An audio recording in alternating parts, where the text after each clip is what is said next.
Olá, alunos e alunas da Rede Estadual Baiana, aqui é o professor Aldo de Geografia. Vamos iniciar agora um tema muito importante nos vestibulares, no Enem, é o estudo do processo de urbanização, o estudo do espaço urbano, focando principalmente no Brasil, mas nós vamos ter uma introdução falando do surgimento das cidades, falando do processo de urbanização nos países centrais, nos países desenvolvidos e nos países subdesenvolvidos. Vamos começar então. Essa é a primeira parte do nosso estudo do processo de urbanização. Vamos começar com algo que é primordial. Logo de início, é a distinção de um espaço urbano para espaço rural. Analisando a paisagem, observando a paisagem, nós podemos até, em alguns momentos, encontrar facilidade em distinguir o que é um espaço urbano e o que é um espaço rural. Usando a legislação brasileira, ao pé da letra, a gente tem que entender que no Brasil o espaço urbano ele é determinado pelo poder administrativo, determinado pelo poder executivo do município, ou seja, pela prefeitura ali, pela prefeitura municipal. Então, a prefeitura que é responsável por demarcar, zonear o espaço urbano dentro do município. Basicamente, a gente pode distinguir o espaço urbano do espaço rural pelo imposto que é cobrado daquela propriedade. O IPTU, o Imposto Predial Territorial Urbano, vai ser cobrado nas áreas urbanas, e o ITR, Imposto Territorial Rural, cobrado nas áreas rurais. No Brasil, ao pé da letra, é isso aí. Tá? Isso que vai determinar para a gente o que é o espaço urbano e o que é o espaço rural. Então, nós vamos encontrar várias áreas no Brasil em que o espaço urbano ele pode se confundir com o espaço rural. Nos chamados subúrbios, pelo conceito, a raiz do conceito de subúrbio é a mesclagem do urbano com o rural, e não aquilo que a gente já pensa que, no caso, levando a áreas de urbanização degradada, a favela. Subúrbio não necessariamente é isso. O subúrbio é uma área de periferia, periférica ao espaço urbano, onde tem ainda características do espaço rural. Analisando dessa maneira, a gente pode ficar com algumas dúvidas, porque podemos não encontrar características na paisagem de espaço urbano. Então, existem situações no Brasil dessa maneira. Além do aspecto legal, como eu falei aqui agora, o que realmente determina no Brasil o que é urbano e o que é rural, nós temos o aspecto científico. Os estudiosos das ciências humanas geralmente levam em considerações a aglomeração populacional, as atividades econômicas, principalmente, que são desenvolvidas. Então, se é desenvolvido o processo, as atividades do setor secundário, que é o industrial, o setor terciário, que é o setor de comércio e serviços, ou, no caso da área rural, se é desenvolvido atividade ligada ao extrativismo, à agropecuária. Então, a atividade econômica é um ponto importante para determinar ali cientificamente espaços urbanos e espaços rurais. Mas, legalmente, o espaço urbano ele é demarcado pelo município. O município transforma um espaço rural em espaço urbano assim, à vontade? Não. É só pela vontade do prefeito da cidade, do município, da prefeitura? Não é bem assim. As prefeituras geralmente seguem um padrão.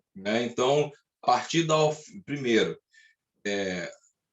existência de logradouro, que é a rua, o endereço ali, a oferta de energia, iluminação pública, coleta de lixo, sistema de oferta de água encanada, esgoto, tudo isso, a partir do momento que a prefeitura começa a ofertar, ela já pode, e já tenta mudar a cobrança de impostos, que seria de uma área rural para uma área urbana. Então, sair do ITR para o IPTU. Tá? Então, por quê? Porque o imposto do IPTU ele tem um metro quadrado mais caro do que do ITR. Então, a prefeitura muitas vezes vê vantagem criar novos espaços urbanos. É também interessante quando a prefeitura pretende ampliar a mancha urbana e povoar algumas áreas, né? Acelerar um processo de expansão da mancha urbana. A prefeitura muitas vezes transforma uma área que tem um aspecto totalmente rural em área urbana. Isso faz com que os proprietários de terra ali, né, possam lotear suas propriedades que antes eram rurais e transformá-las em lotes urbanos, em loteamentos urbanos. Com a troca do imposto, isso já acontece quase que automaticamente, porque o valor do metro quadrado daquela propriedade que era rural e ela, quando se encaixa no espaço urbano, se torna muito elevado, o proprietário não consegue manter, então ele produz o loteamento, o fatiamento da sua propriedade em pequenos lotes de terra, e aí vão surgindo condomínios, né, vão se formando ruas, e vão surgindo novos bairros. Como eu disse anteriormente, analisando as paisagens, como no caso atual, nós identificamos muito bem que aquele ali é um espaço onde tem a plantação, é um espaço rural, e o outro espaço cheio de prédios é um espaço urbano. Isso fica muito fácil. Como eu falei, nas áreas periféricas ao núcleo central, nos subúrbios, às vezes podem gerar algumas confusões com relação à determinação do que é um espaço urbano.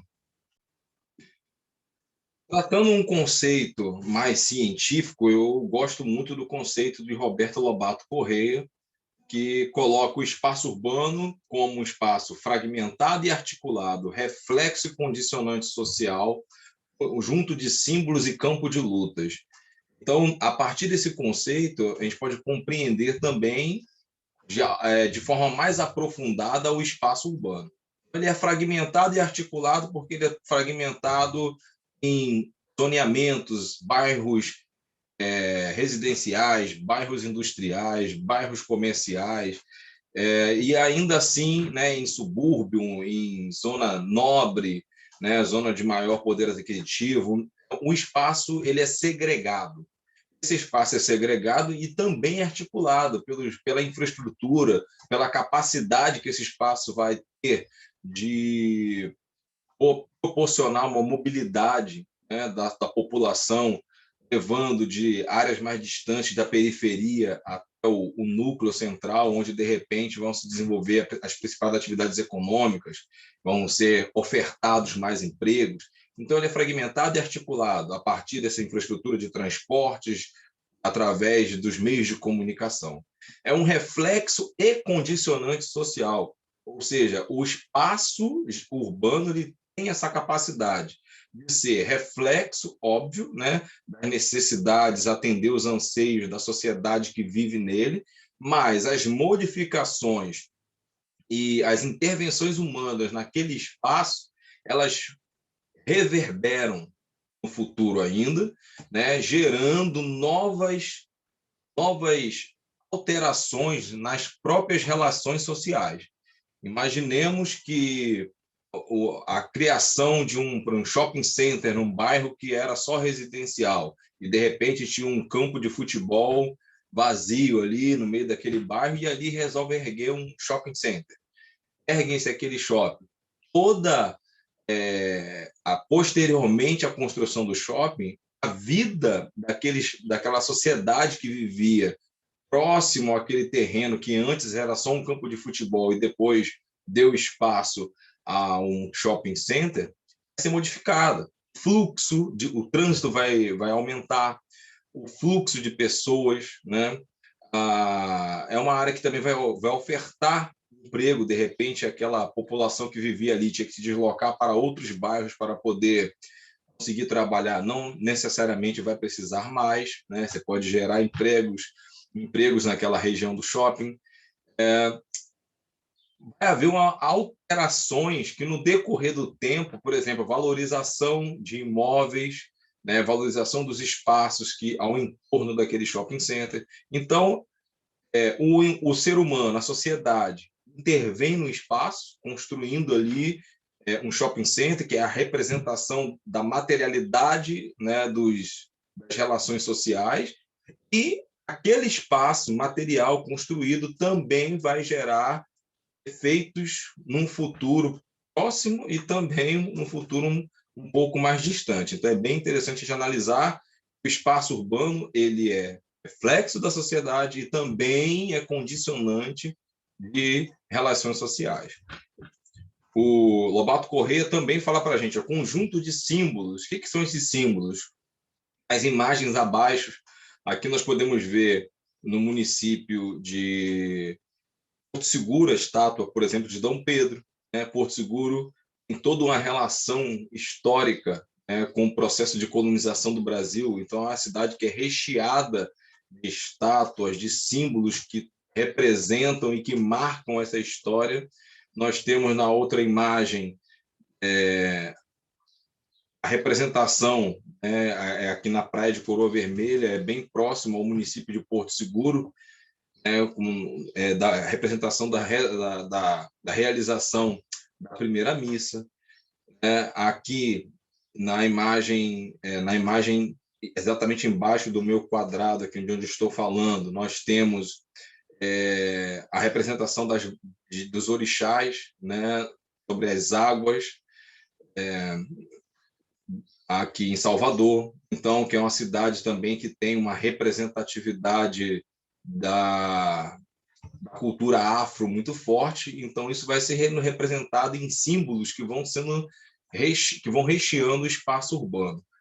E o Lobato Corrêa também fala como campo de lutas. Que lutas são essas? São as lutas sociais, as lutas por interesses. Né? Os residentes de cada bairro se organizam em associações ou em partidos políticos, né, que vão buscar representatividade para melhor equipar o seu espaço urbano, vamos dizer assim, né? Melhor estruturar o espaço urbano. Então, o espaço urbano vai ser o campo das lutas sociais, né? Das resistências sociais, tá? Das lutas de classes, né? De todo esse aspecto aí. Então, Lobato Corrêa é muito feliz quando ele estabelece esse conceito aqui de espaço urbano. Chega o momento agora de nós falarmos um pouco sobre as cidades e o processo de urbanização. A cidade, como espaço urbano, ela já existe há alguns 1000 anos, né? As primeiras cidades elas vão surgir junto com o processo e com o avanço do domínio da agricultura e da pecuária. Então, nós vamos falar um pouquinho dessas situações agora e diferenciar cidade do processo de urbanização. São situações diferentes. A cidade ela é milenar, mas o processo de urbanização ele tem algumas centenas de anos. Tá? Então, são situações diferentes. Analisar o processo de urbanização, ele é recente na história humana, e as cidades elas já são um pouco mais antigas na nossa história. Então, vale a pena a gente ver um pouco disso aí.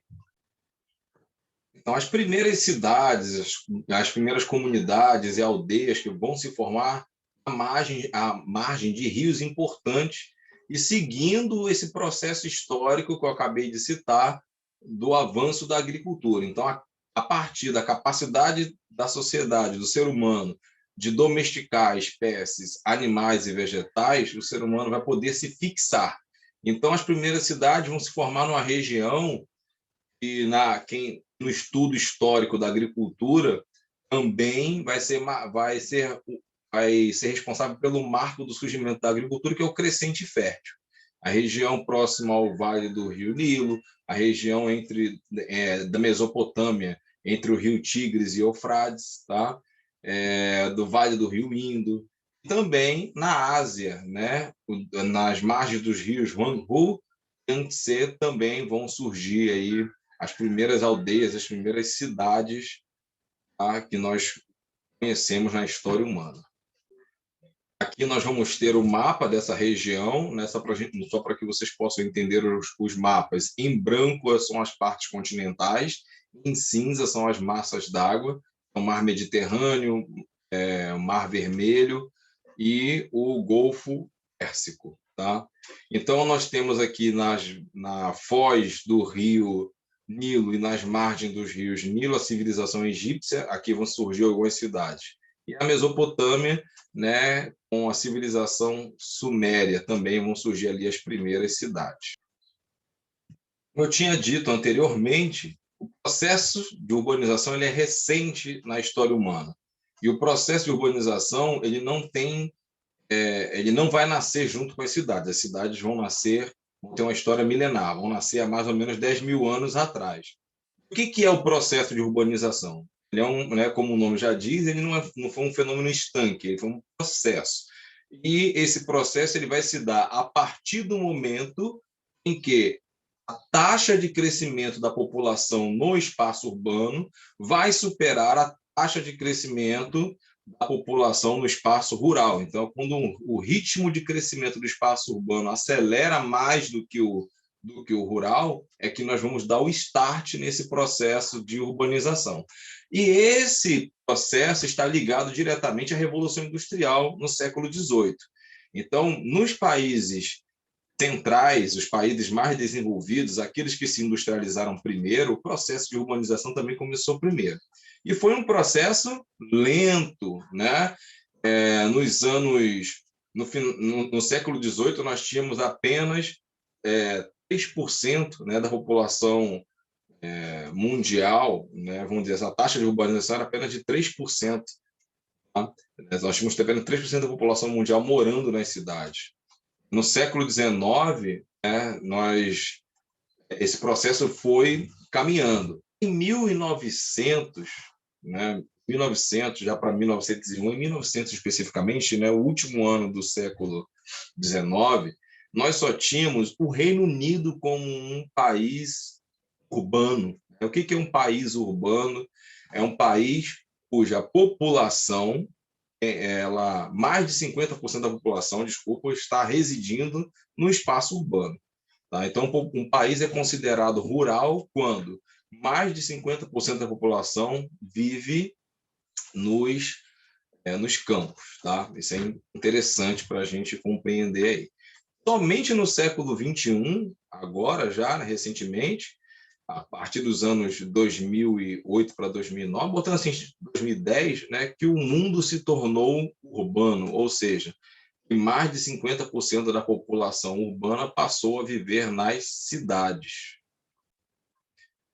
O país mais populoso do mundo, que ainda é a China, só foi atingir mais de 50% da população só foi se tornar urbano, né, ultrapassar essa marca de 50% da sua população morando nas cidades, também no século XXI, bem recente, a partir de 2012, se eu não me engano, foi o ano que a China fez essa virada aí.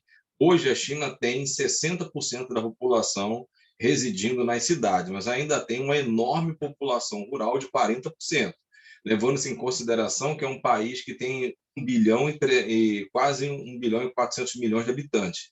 Tem 1 bilhão e 300 e poucos milhões de habitantes, então 40% disso ainda é muita coisa, dá praticamente duas populações brasileiras aí, né? Nós temos, geralmente na geografia, o estudo de duas vertentes de urbanização. A urbanização nos países ditos desenvolvidos, aqueles que se industrializaram primeiro, e a urbanização nos países ditos subdesenvolvidos ou periféricos, aqueles que vão se industrializar num processo tardio, já no século XX. Então, algumas características são determinadas aí em alguns livros didáticos, mas a gente tem que dar uma olhada nela com um certo carinho. Então, processo, por exemplo, ali, processo lento, organizado e estruturado. A gente tem que tomar um certo cuidado, porque bons autores de livros didáticos colocam esse processo organizado. Claro que a urbanização nos países centrais, como ela vai se dar num período mais longo, o processo vai ocorrendo lentamente, dá mais tempo para os administradores das cidades, né, pensarem melhor o espaço urbano.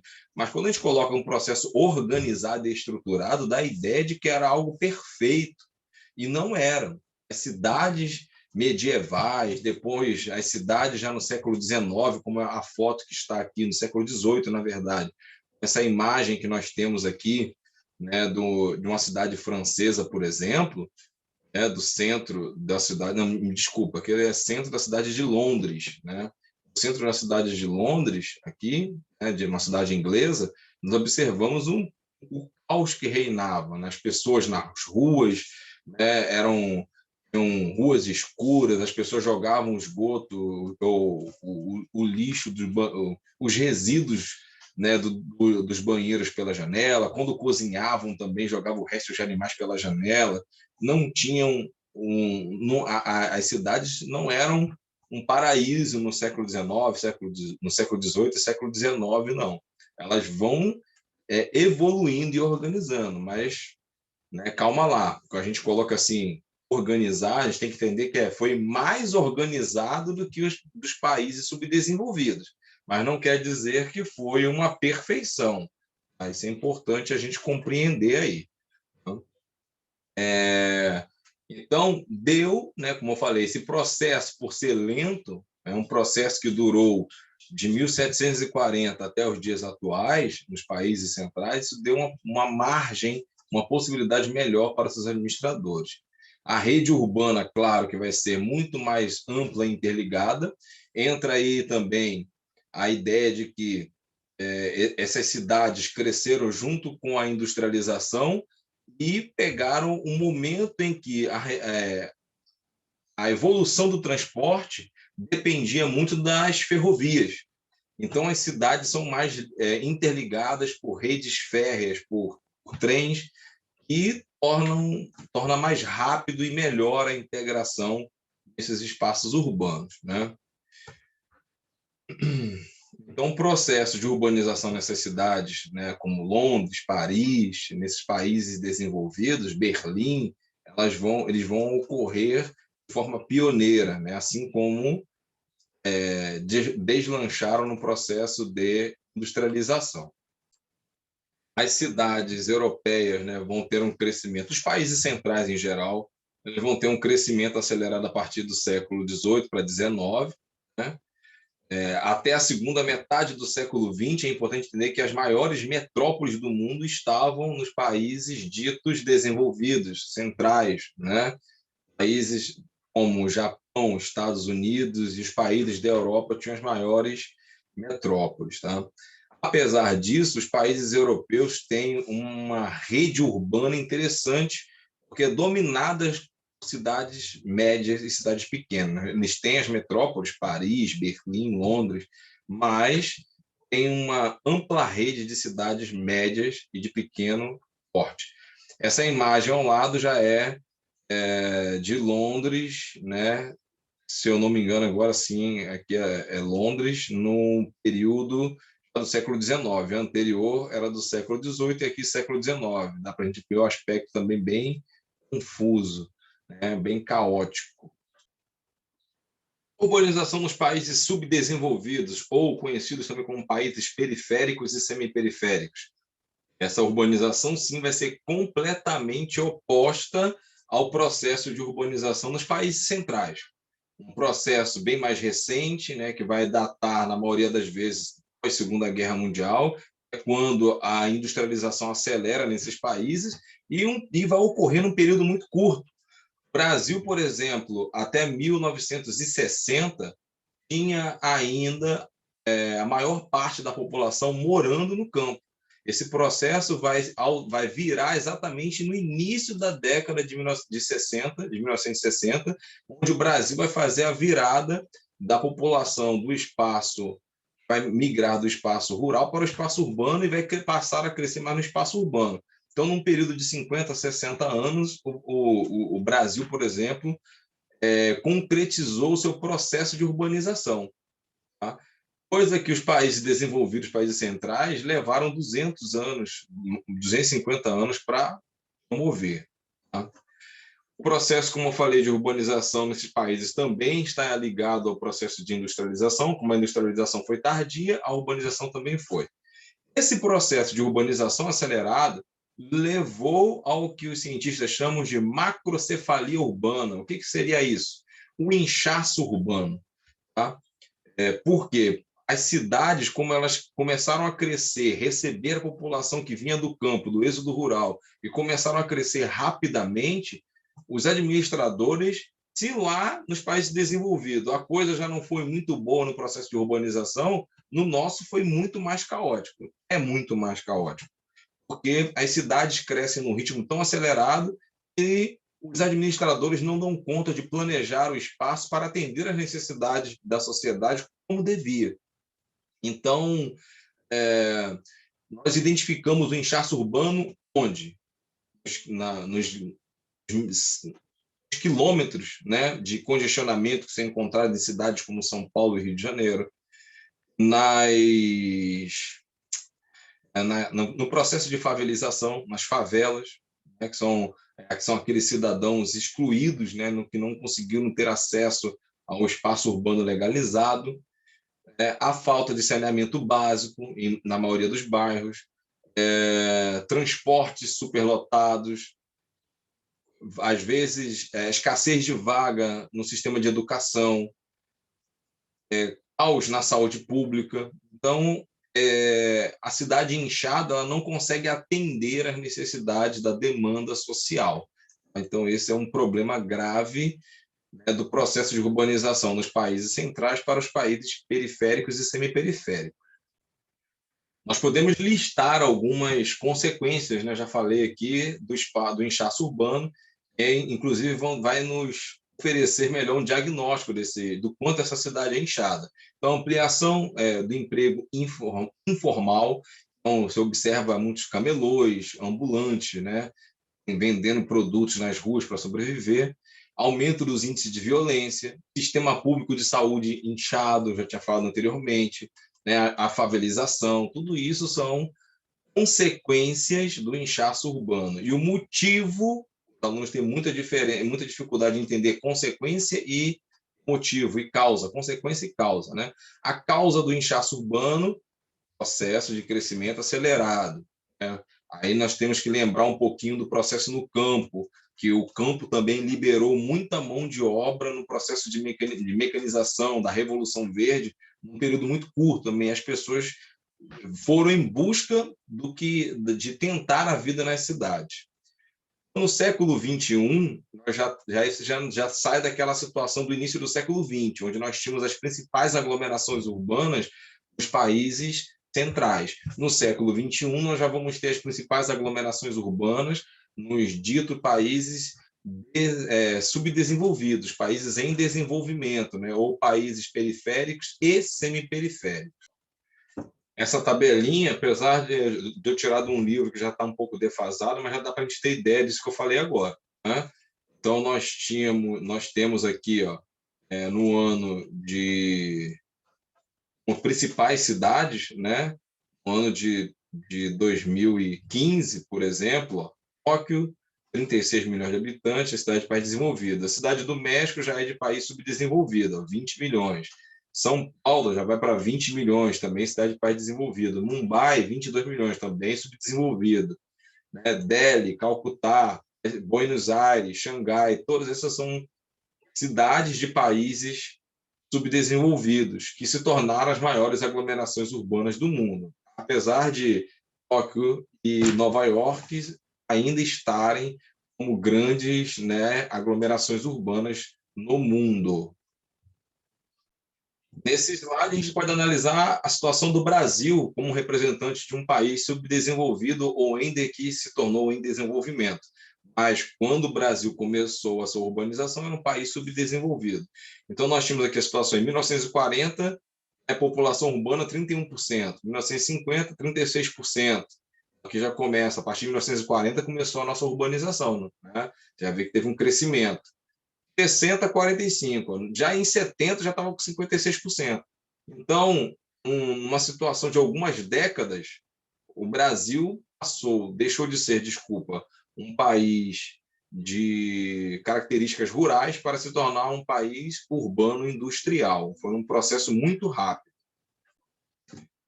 Bem, com isso, gente, nós encerramos esse primeiro momento no estudo da geografia urbana brasileira, no processo de urbanização, né, analisando a diferença entre espaços rurais e espaços urbanos, o conceito de espaço urbano, né, no Brasil, tanto o conceito legal quanto o conceito científico também, né, por exemplo, o conceito de Roberto Lobato Correia, e analisamos os processos de urbanização nos países centrais e periféricos.